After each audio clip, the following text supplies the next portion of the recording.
నువ్వు నన్ను అడిగావు కదా నువ్వంటే నాకెందుకు ఇష్టమని.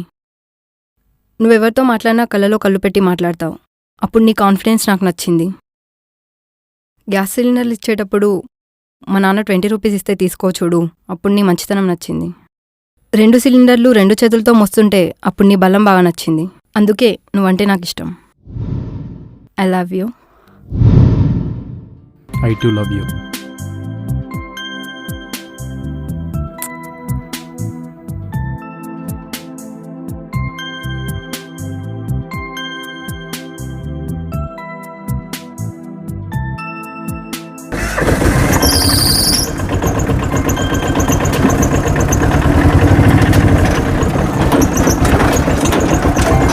రేపు కలుద్దాం. సరే. నువ్వేంటే గా గ్యాస్ డెలివరీ బ్యాన్ని లవ్ చేస్తున్నావు? వాడు పెద్ద అవారగాడు. రాజు చాలా మంచోడు, అవారగాడు కాదు.